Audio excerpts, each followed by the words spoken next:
여러분 안녕하십니까? 포항 MBC 뉴스입니다. 오늘 하늘 표정 맑은 가운데 경북 동해안의 낮 최고 기온이 20도에서 26도, 울릉도와 독도는 15도에서 19도로 따뜻하겠습니다. 당분간 별다른 비 소식이 없어 건조함은 지속되겠습니다. 안수진 기상캐스터입니다. 오늘은 두 가지에 주의하셔야겠습니다. 큰 일교차와 건조함인데요. 오늘 미세먼지 걱정 없는 맑은 하늘이 펼쳐지겠고요. 낮 기온은 20도에서 최고 26도까지 치솟으면서 한낮에는 다소 덥게 느껴지겠습니다. 낮과 밤의 일교차는 10도 이상 크게 벌어지기 때문에 체온 조절을 위해서 얇은 외투 챙겨나가시는 게 좋겠습니다. 오늘도 경북 동해안으로는 건조 경보가 지속되겠습니다. 특보가 일주일째 이어지고 있는데요. 당분간 별다른 비 소식이 없어서 건조함은 지속되겠습니다. 바람 때문에 작은 불씨에도 큰 불로 이어질 수 있는 만큼 산불 등 각종 화재 예방에 주의하시기 바랍니다. 공휴일인 내일도 맑은 하늘이 예상되고요. 낮 기온이 오늘보다 더 오르면서 한낮에는 초여름처럼 느껴지겠습니다. 이어서 자세한 지역별 날씨 알아보겠습니다. 오늘 맑은 하늘이 펼쳐지겠습니다. 낮 최고 기온 울진 20도, 영덕 23도, 포항이 25도, 경주가 26도입니다. 울릉도와 독도의 하늘도 맑겠습니다. 한낮 기온 울릉도 19도, 독도 15도입니다. 동해상으로도 맑은 하늘이 예상됩니다. 바다의 물결은 동해 전해상에서 최고 2m까지 일겠습니다. 주 후반까지는 고온 현상이 지속되면서 낮 기온이 30도 안팎까지 오르겠고요. 다음 주부터는 흐린 하늘에 계절이 제자리를 찾아가겠습니다. 날씨 정보 전해드렸습니다. 포항시와 음식물 쓰레기 처리 업체와의 계약이 불과 2달 뒤면 만료될 예정인데요. 인근 주민들은 포항시가 지난 9년간 손을 놓고 있었다며 더 이상 음식물 폐기물 처리장 가동을 연장해 줄 수 없다고 반발하고 있습니다.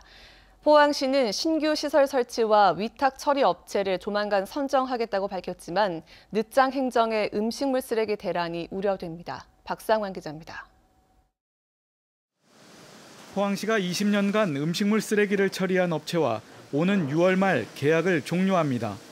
처리장 인근의 주민들은 지난 20년간 악취로 고통받은 만큼 계약 기간이 종료되면 이 시설을 더 이상 연장 운영해서는 안 된다고 주장했습니다.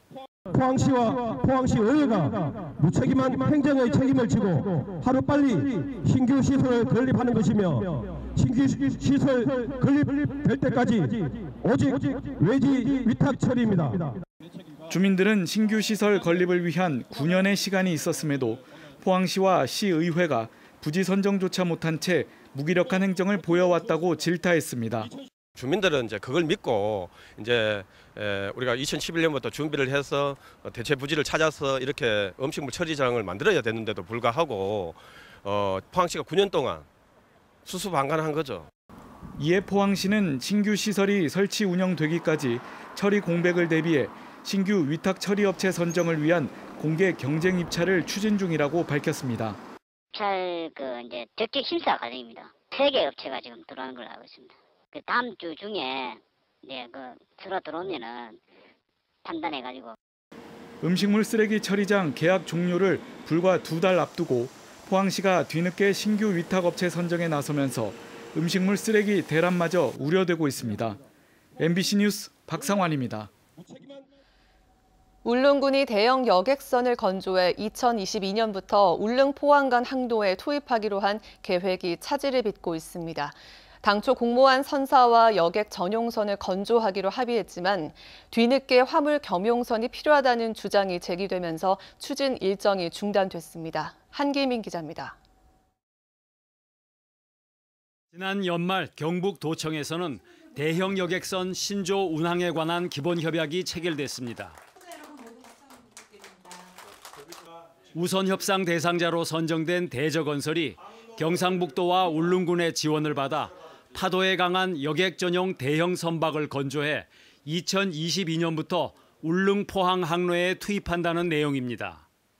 이에 따라 지난달 말 실시 협약이 이루어질 예정이었지만 경상북도가 돌연 서명을 보류했습니다. 울릉군 비상대책위원회와 도의회 일각에서 화물 겸용 여객선으로의 변경을 요구했기 때문입니다. 울릉도 산나물과 해산물을 신선한 상태로 빨리 수송하려면 종전 선플라워처럼 화물도 실을 수 있는 선박이 필요하다는 겁니다. 주민 의견을 수렴하지 않은 채 선사를 공모해 정작 주민들은 여객 전용이라는 사실을 뒤늦게 알았다는 주장입니다. 공모 절차 이전에 주민 공청회를 했어야 되는 겁니다. 그때 여러분들 어떤 배의 형태를 대했으면 좋겠습니까? 라고 물었어야 되는데 사업자가 선정된 이후에 그때 비로소 사업자가 다니면서 그 주민 설명을 한 거예요. 이에 대해 울릉군은 뒤늦은 문제 제기라며 난감해하고 있습니다. 오전에 울릉에서 출항하는 조건이기 때문에 화물 겸용 선박으로 바꾸더라도 하루 전에 화물을 선적해야 해 사실상 수송에 이틀이 걸려 실효성이 없다는 겁니다. 또 이제 와서 사업 협약을 바꿀 경우 선사와의 법적 다툼이 불가피하고 사업 기간과 비용이 늘어난다는 입장입니다. 새로 공고해서 새로 추진한다 하면은 우선 협상 대상자 결정되는 사람도 뭐 또 가만히 있지 않을 것이고, 그래서 우리는 뭐 그대로 추진하는 걸로 그래 계획을 지금 수순을 밟고 있습니다. 울릉군은 다음 달 초 경상북도와 협의해 당초 계획대로 사업을 추진한다는 방침이지만 반대 의견도 만만치 않아 진통이 예상됩니다. MBC 뉴스 한기민입니다. 초기에 불길을 잡지 못해 3일간 800헥타르의 산림을 태운 안동 산불 당시 이철우 경북도지사가 불이 난 사실을 알고도 국회의원 당선자들과 술자리를 가져 논란이 일파만파로 커지고 있습니다.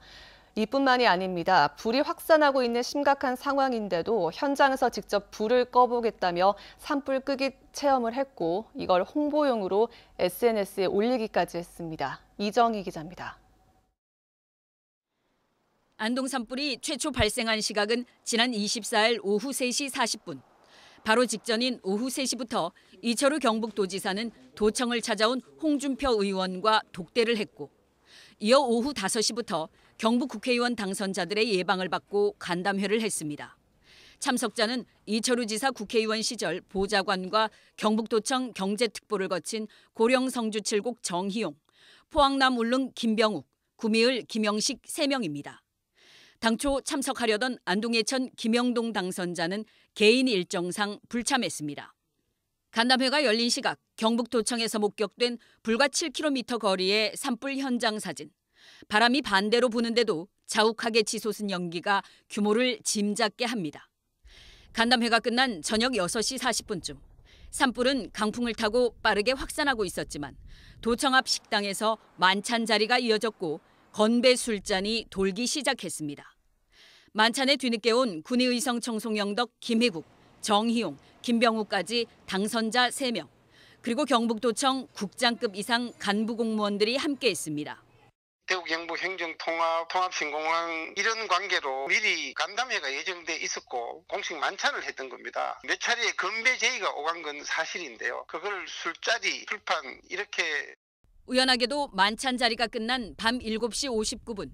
4시간 만에 피해 규모가 100헥타르를 넘어서자 산불 지휘권이 안동시장에서 경북도지사로 넘어갑니다.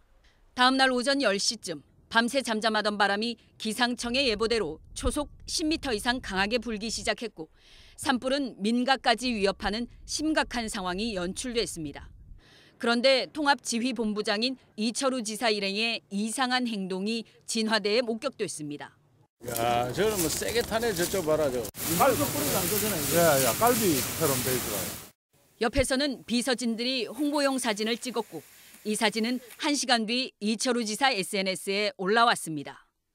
현장 실무진은 진짜 뭐 불하고 사투를 벌이고 있는데 기관장이라는 사람들이 와가지고 그렇게 하는 어떤 저기는 실무진 배는 안쪽도 좀 정신 못 차렸어. 저 가시만 하려 그지. 아이고 참. 안동 산불은 초기에 제대로 불길을 잡지 못해 이튿날 강풍에 재발화되면서 애초 면적의 8배나 되는 산림이 잿더미로 변했습니다. 논란이 커지자 경상북도는 산불 첫날 술자리에 대해서만 해명 보도 자료를 내고 언론의 악의적인 보도에 유감을 표한다고 밝혔습니다. MBC 뉴스 이정희입니다. 우리나라는 성숙된 민주주의와 경제 성장에도 불구하고 산재 사망률은 OECD 1위라는 오명에서 벗어나지 못하고 있는데요. 어제 세계 산재 사망 노동자 추모의 날을 맞아 노동자와 시민들이 중대재해 기업처벌법 제정을 위한 입법 발의 선포식을 가졌습니다. 장성훈 기자입니다. 처벌을 강화하는 것은 바로 포스코건설과 포스코는 2019년 최악의 살인기업 1위와 3위에 각각 선정됐고 이후에도 산재 사망 사고는 잇따랐습니다. 올해 2020년 최악의 살인기업 선정식에서도 포스코건설은 7위에 이름을 올렸습니다. 포스코 등 대기업에 잇단 산재 사망 사고에서 기업 대표나 경영 책임자는 잘못이 드러나도 현행 법률은 벌금 몇백만 원 정도의 솜방망이 처벌에 그치고 위험한 노동 환경은 개선되지 않고 있습니다. 때문에 한 해 2,400명, 하루 7명의 노동자가 목숨을 잃으면서 기업 법인과 경영 책임자, 인허가 공무원까지 처벌할 수 있게 하는 중대재해기업 처벌법 제정운동이 다시 급물살을 타고 있습니다. 노동자와 시민 3,700여 명과 62개 시민사회단체는 올해를 중대재해기업 처벌법 제정 원년으로 선포하고 1차 입법 발의자로 나섰습니다. 기업의 행위로 죽어가는 시민들도 굉장히 많습니다. 그런데 지금 현재 그 누구도 사실 책임 있는 자는 처벌받지 않는 형식이거든요. 고 김용균 씨의 어머니는 기업의 구조적인 안전관리 부실로 인해 아들이 숨졌는데도 경영 책임자에 대한 형사처벌은 없다며 중대재해기업 처벌법 제정을 촉구했습니다. 구조적으로 잘못해서 죽임을 당한 건데 법적으로 다 무죄 혐의를 받고 있고 실질적으로 하청 말단 직원 그리고 용균이 본인이 잘못으로 몰고 가고. 시민사회단체 측은 앞으로 2차 입법 발의자 모집을 비롯해 시민 서명운동과 국회의원 공동 입법 발의 요구 등을 거쳐 연내 법 제정을 목표로 하고 있다고 밝혔습니다. 그간 여러 가지 사회적 참사와 노동자 사망으로 인해서 이런 법 제정에 대한 국민적인 동의와 여론이 크게 확산되었습니다. 대선 공약으로 산재 사망자를 절반으로 줄이겠다던 문재인 정부와 의회 과반을 차지한 민주당이 부끄러운 수준의 우리 노동안전 현실에 대해 어떤 입장을 취할지 주목됩니다. MBC 뉴스 장성훈입니다. 코로나19 사태 이후 경북 관광의 회복과 새 길을 모색하는 토론회가 열렸습니다. 앞으로 관광 패러다임이 지금과는 완전히 달라질 것으로 예측되는 만큼 새로운 유치 전략과 계획이 필요합니다. 김건엽 기자입니다. 코로나 사태로 관광산업은 직격탄을 맞았습니다. 경북 주요 관광지의 입장객은 작년 이맘때보다 71%나 감소했고 호텔과 숙박업소 예약 건수는 99%가 줄어 사실상 휴업 상태입니다. 올해 대구 경북 방문의 해가 무색한 상황인데 코로나 사태 이후 관광 회복과 새 길을 모색하는 토론회가 열렸습니다. 감염병 확산 이후 여행의 중심이 해외여행에서 국내 여행으로 전환되고 청정, 안전 콘텐츠가 크게 부각될 것으로 예측됩니다. 또 비대면, 소규모 가족 단위 관광이 활성화될 것으로 전망되고 있습니다. 내국인 관광객을 유치하려고 하는 전략이 50대 이상의 지금 뉴 시니어 세대를 갖다가 타겟으로 현재 경상북도로 모객을 하는 것이 가장 적절하지 않겠느냐라고. 안전하다는 것을 확인시켜주는 프로그램. 1차, 2차, 3차 하면서 전면 개방까지 연착륙하는 이런 순차적인 프로그램을 전 세계 우리가 시업해줄 필요가 있겠다. 코로나 사태의 중심이었던 이미지 개선을 위해 고맙습니다, 경북으로 모시겠습니다 같은 분명한 메시지 전달이 필요하다는 제안도 나왔습니다. 관광 제로가 되었습니다. 매우 안타깝습니다. 후반기에는 대구 경북에 정말 관광의 시대가 열리도록 그런 대안을 마련하겠습니다.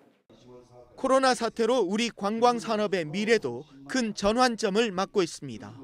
MBC 뉴스 김건엽입니다. 포항 추모공원 건립 추진위원회가 구성됐습니다. 포항시는 최근 제정한 종합장사시설 설치 조례에 따라 추모공원 설치 추진위원회를 구성하고 지난 24일 우현동 시립화장장에서 위원 위촉식과 첫 회의를 열었습니다.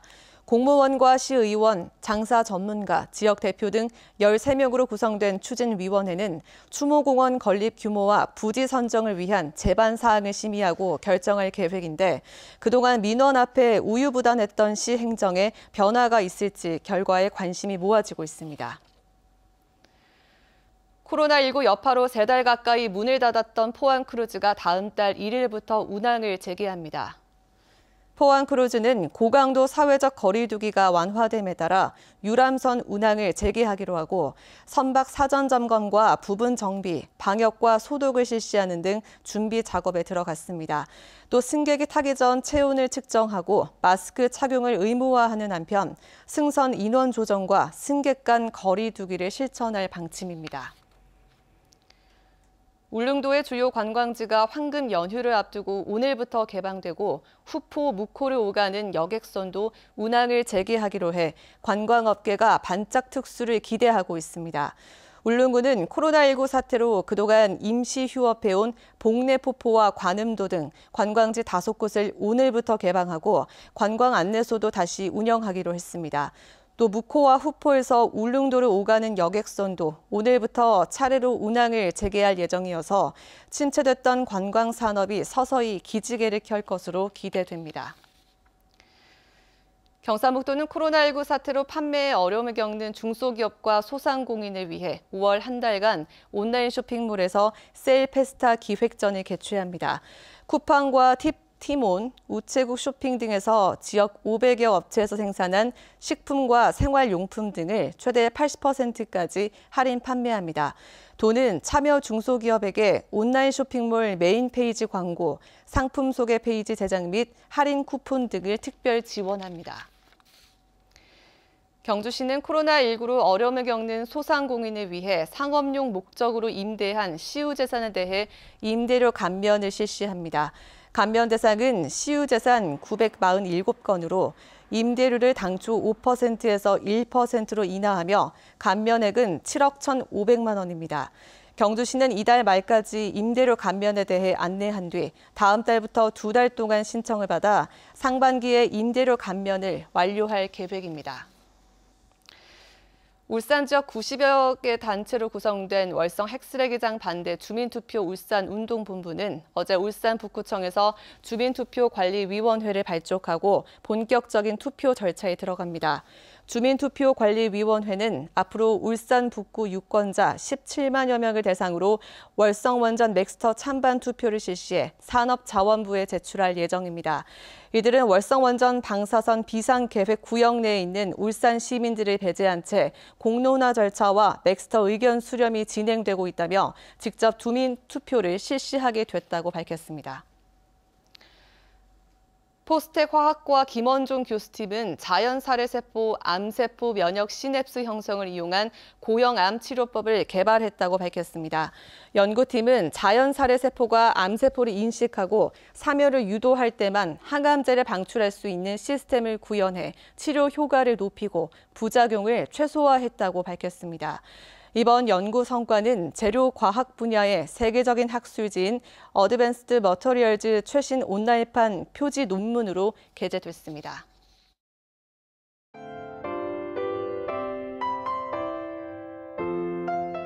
오늘은 2가지에 주의하셔야겠습니다. 큰 일교차와 건조함인데요.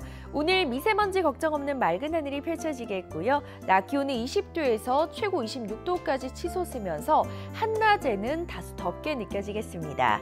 낮과 밤의 일교차는 10도 이상 크게 벌어지기 때문에 체온 조절을 위해서 얇은 외투 챙겨나가시는 게 좋겠습니다.